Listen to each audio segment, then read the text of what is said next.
Welcome to Moments with Marianne. This is your host, Marianne Pastana. And we're here today with special guest, Jack Bialik, who's here to share with us his new book, Lost in Time, Our Forgotten and Vanishing Knowledge. What secrets are buried when ancient civilizations collapsed? And what warnings do they hold for our future today?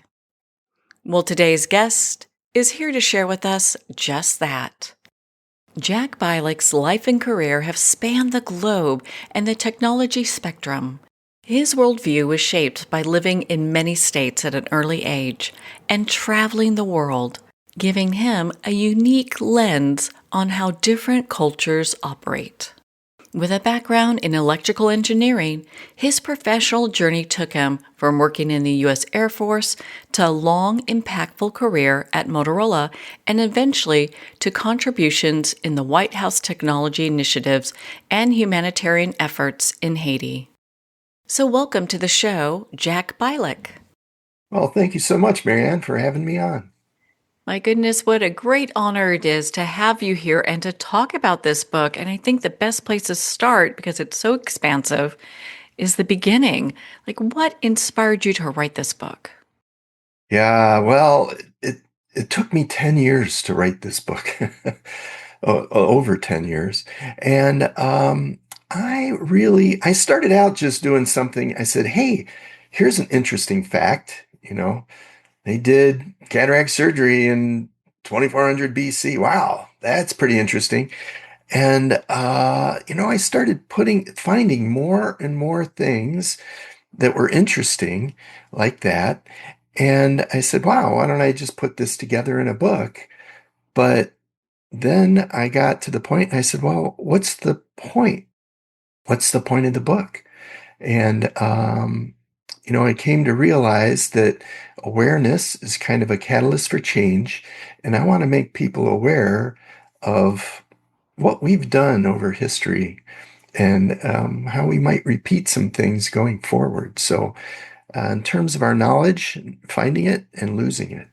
So, I'm pretty sure most people out there have never heard that cataract surgery had been done that early on. Do you find that there's a lot of this type of ancient knowledge that's just been forgotten? Actually, once I said something about awareness, but once you pay attention to it, you will see this all over the place. Ancient vending machines in Rome, 10 BC. A hero of Alexandria invented this vending machine that you'd put a Roman coin into, and it would dispense holy water at temples. And that holy water, they would also turn it into steam and have it go on the face of an idol to make it look like it was crying so that they would make more money. There's examples. Chromium, 2,000 years ago, chromium was used. I mean, we didn't start using chromium until the late 1800s in our manufacturing. Plumbing. Plumbing is interesting how that's changed over the years. How we find it and then we lose it and then we find it again. You'd think we'd want to hang on to plumbing, but we don't. So there are so many examples out there, and this is very common. Humanity does this to ourselves quite often. So, what causes this disruption in this knowledge? Because you're right, plumbing is something we should all have. It should be just kind of basic knowledge. Yeah, yeah, that is probably one of the most interesting ones because that's something we all need. I mean, we need to make our lives good, you know, easy to live.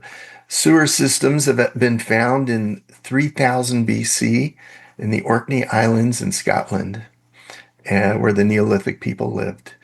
And yet, and we know that the Romans used sewer systems and, as early as 500 BC, and they had water distribution systems with aqueducts. But in the Middle Ages, in the 1300s, sewage ran off the top of buildings and in the streets. So why is that? Why did the people forget about sewers in the 1300s? And we see examples of where we lose knowledge all the time. Baghdad we lost over 1 million artifacts in Baghdad during the war there in Iraq.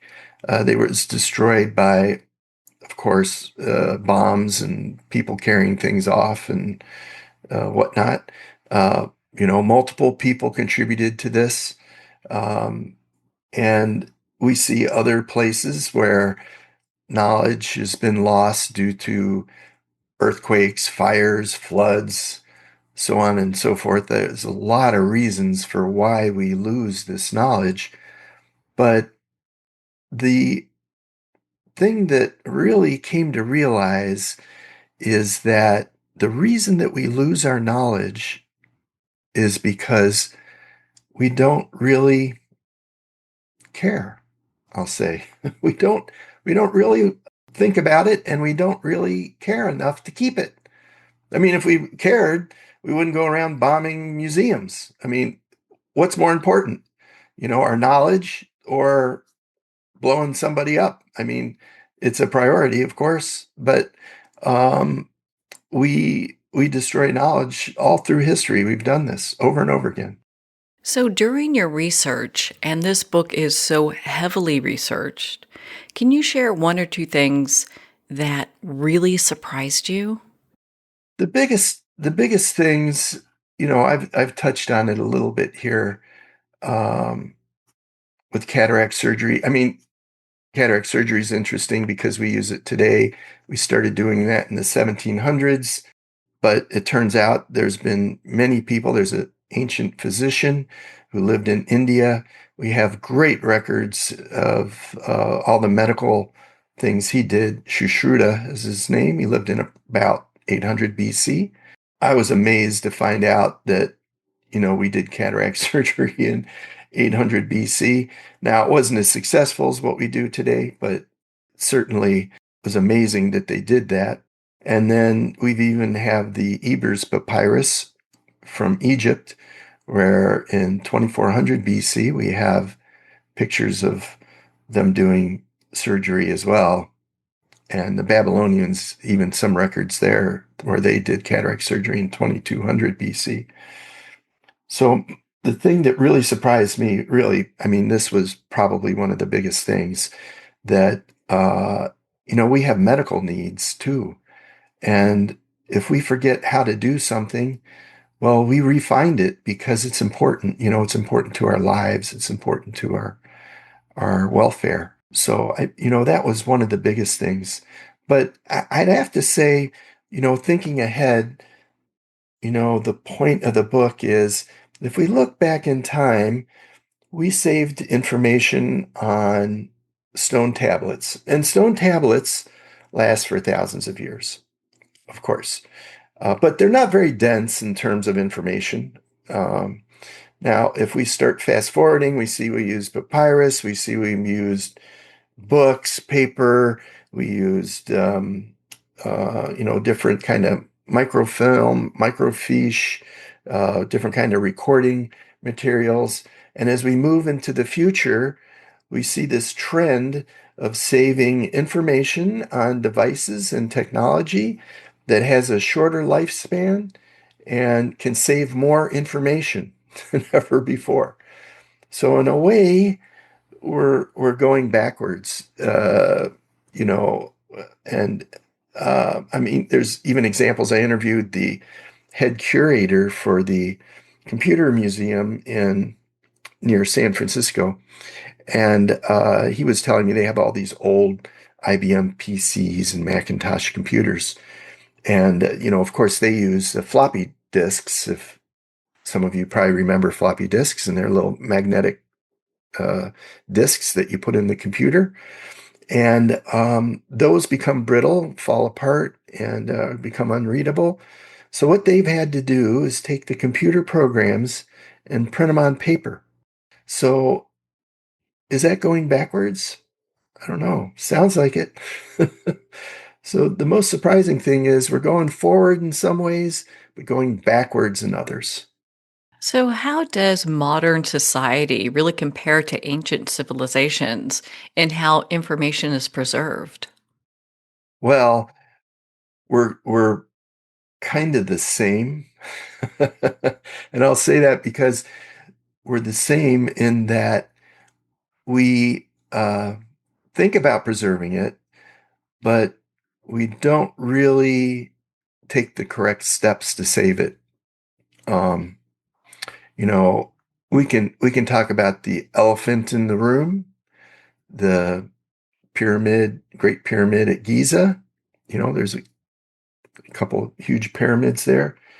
And how are those put together? Well, there's a lot of conjecture. I mean, some people, say, well, it was aliens, but I like to say it's was probably done by humans. I'm thinking it was, but we have lost the technology that was used to put those together. I mean, it's phenomenal how if you just do the math, there's over 2 million, uh, 2.3 million stones on one of those pyramids.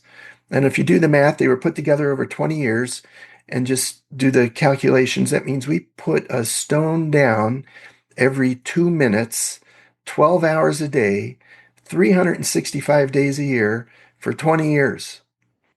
Now, how do you do that? How could we do that? I mean, it would be phenomenal. And you think about somebody who did that 4 or 5 thousand years ago. I mean, how they didn't have a wheel, they didn't have a pulley.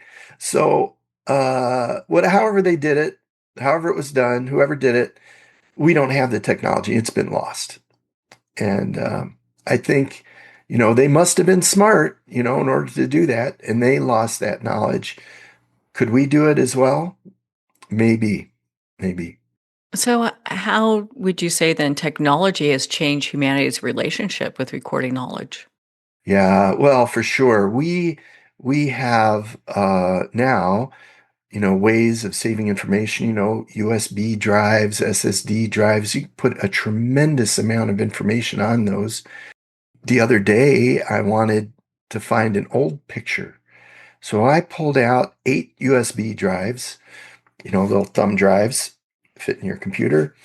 And out of the 8 drives, only 6 worked.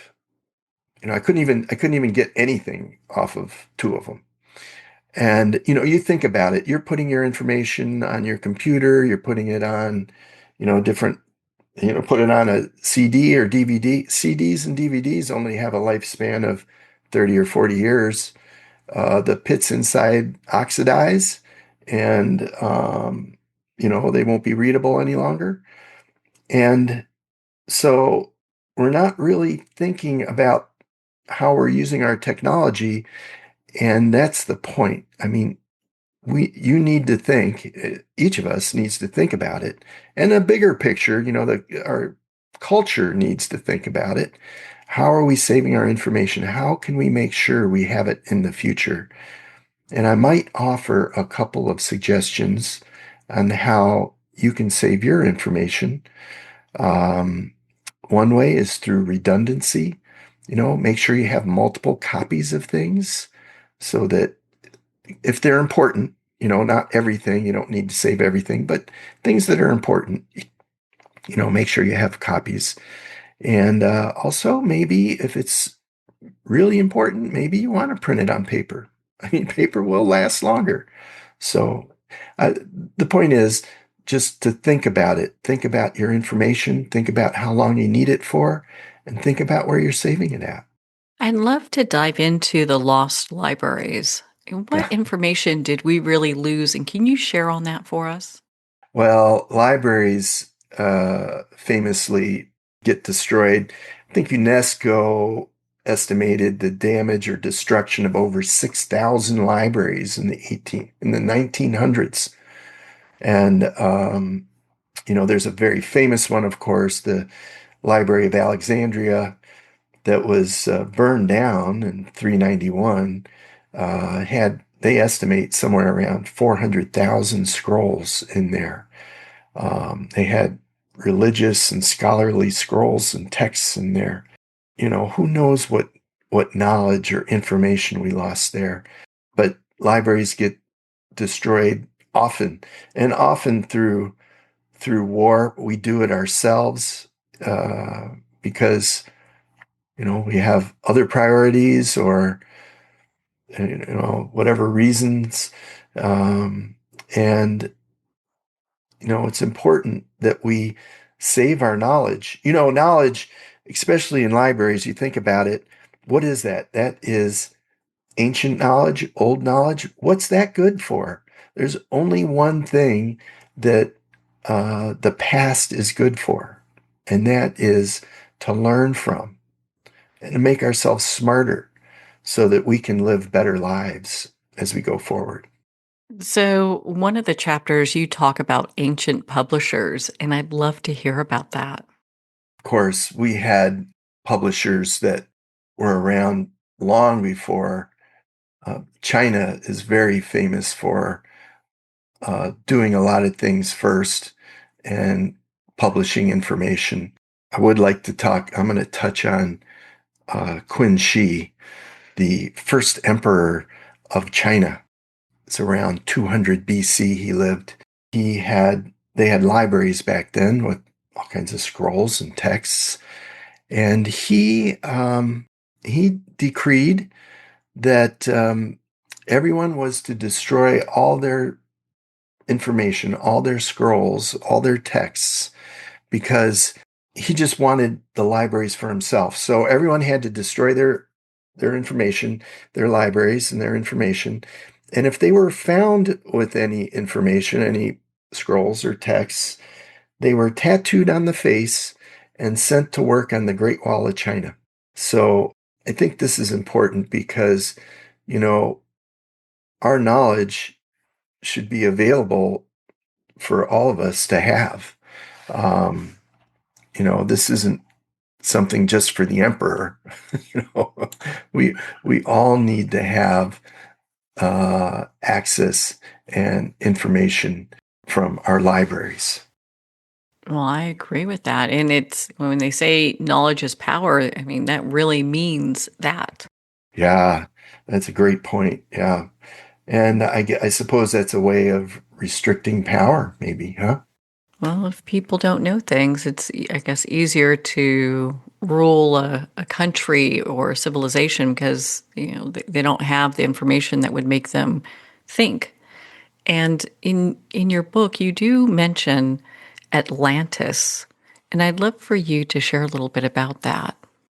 Well, in my research, I came across a lot of resources, and so we have buried a lot of time capsules in our time, and I enumerate several in the book that time capsules that we buried and we lost or we destroyed them. you know, uh, we can't find them anymore. I mean, there's a lot of examples like that. There's a famous one that's at the White House where George Washington buried a artifact there at the White House, and it's never been found. But doing the research and seeing all these other, uh, we want to say, time capsules that have been buried, there is some understanding that there might be time capsules buried that we haven't found yet from more ancient civilizations. And this is kind of an exciting prospect.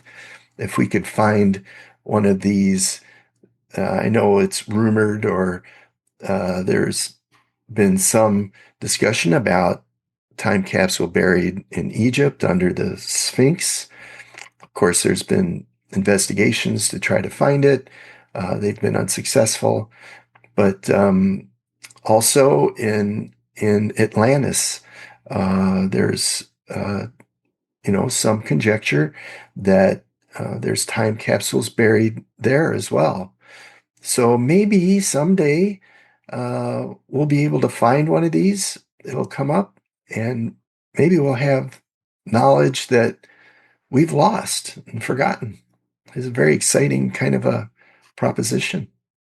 There's so much out there that I look at and like Göbekli Tepe, Mm. just how these structures, and you kind of touched on this a little earlier, were designed. And and how it was even how that even came together. I mean, it's technology that today we couldn't even touch. Yeah. Well, it kind of uh, you know makes the scholarly folks rethink things. When we find something that's buried 20,000 years ago, like Göbekli Tepe, like you mentioned, and say, "Hey, we weren't supposed to be able to do this. We weren't doing this. We were herder gatherers. We did farming. Why are we burying on purpose? Why did we bury stones that are tons heavy, multiple tons heavy, and of a specific, very specific form? Um, why did we do this? And we don't understand. We don't know. And that's really, you think about it as our understanding of the world and the way that things work is all based on theories, and they're models. I mean, they're good. We got to have these. And it's atoms and molecules and you know neutrons and electrons and so on and so forth, and it's a model for how everything works. But what if, you know 10,000, 20,000 years ago, you had a different model for the way everything worked? And so your way of thinking would be different, and maybe the way that you put together uh, uh, how to live, and what we call it technology, but whatever it was, they had a different way of thinking about things. So it's hard for us to go and put our head in the space that they were in, because we just don't understand it. We don't have enough information to be able to do that. So I think there's, and every day you read about some new finding, some new thing they dug up or found, or something that puts, our understanding on end. And I think there's really some more exciting things out there to find, particularly with these old, ancient, um, you know, buildings, constructs, architectural works. And we have a lot to learn, a lot to learn. Well, it's so interesting because we're taught that we were hunter gatherers and we didn't really have very good supplies and couldn't do things. But I think your book kind of turns that on its head when it comes to the reality of what ancient civilizations were really capable of. Yeah. Yeah, I think we're going to find some things here eventually that, may put challenge us in our ways of thinking. We just need to find one of these time capsules that were buried, and it could make for interesting times for us. Hopefully, growth. But you see what happened. What happened to them? They lost, as smart as they were, whatever intelligence they had, and I have a feeling they were just as intelligent as we are. Um, they just used their intelligence differently. It got lost. So we haven't learned as a culture, as humanity, as a world culture, how to save our information so that it will be there for the next generation, and help us to live better and better lives. So, in 100 years from now, when that civilization looks back onto ours, are they going to look at us like we're in the dark ages? Are we preserving our wisdom well? Yeah, well, that's something I talk about in the book too. Going forward in time and then thinking back. If somebody in the future found a cell phone buried in the dirt somewhere, would they know how to turn it on? Would they know what it was? They might think, oh, this is a pretty slick piece of metal. I don't know. They wouldn't be able to do too much with it if they didn't have continuous knowledge.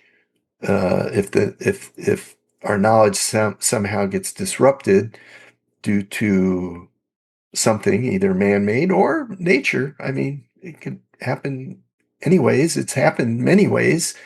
Um, you know, I think it's up to us to make sure that the people in 100 years will know what we knew and be able to grow from it.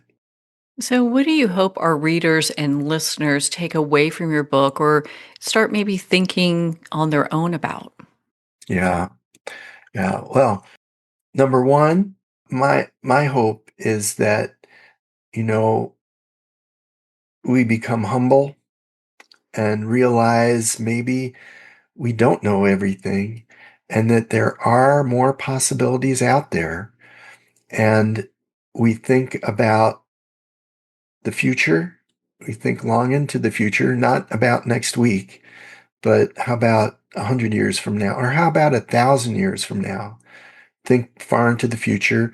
We think wide. We think about the people next to us. Think about your friends. Think about your family. Think about the people in the country next to you. And if we do all that and think about it, maybe we can make choices to help our next design for our next item, whatever it is, the USB, version 2.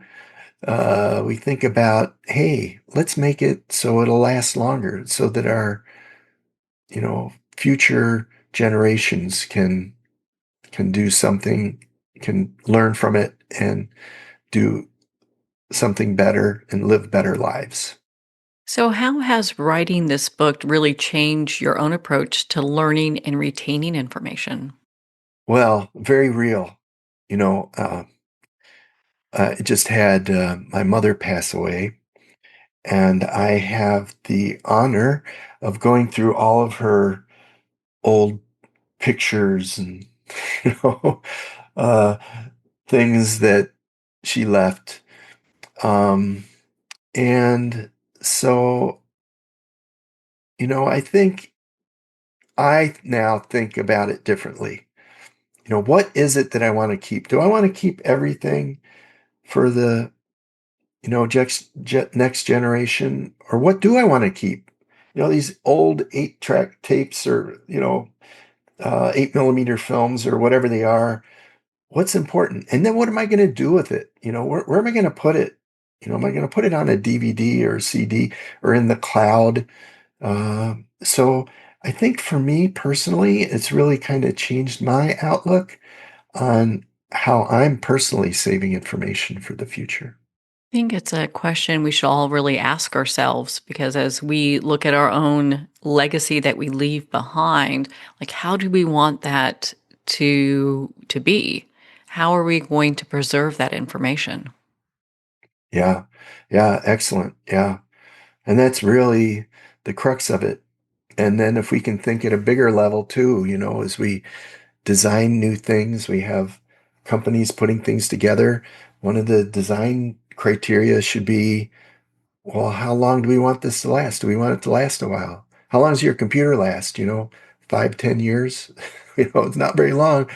But how long should we make our storage media last? And what can we do to make it last longer? So hopefully we do it on a personal level and on a corporate or world level. Well, Jack, I found your book to be such an inspiration. Lost in Time is such a great read. Where can our listeners connect with you and be part of your community and learn more about your work? Yeah. Well, I have a website, lostintime.world, just like that. Yep. You can type it in, lostintime.world. That works. And you can also find my book on Amazon and Barnes& and Noble. Well, Jack, thank you so much for taking the time to be on the show with us here today. Thank you, Marianne. It's been a pleasure. Well, thank you, Jack. It's been such an honor to spend this time with you and to talk about your new book, Lost in Time, Our Forgotten and Vanishing Knowledge. Make sure to pick up your copy today at Amazon, Barnes & Noble, and all indie retailers, and visit Jack's website at jrbialik.com for more information on his work and to be part of his community. Well, we're at the end of our time today. I'd like to thank everyone for tuning in. You've been listening to Moments with Marianne, where we make every moment count.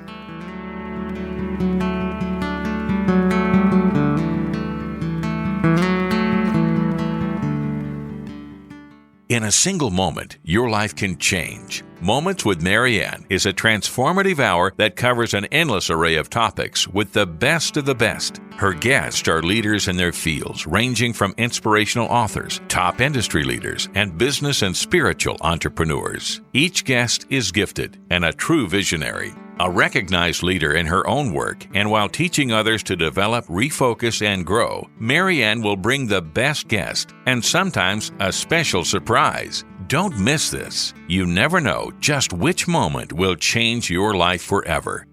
Make sure to tune in and visit momentswithmarianne.com for more information.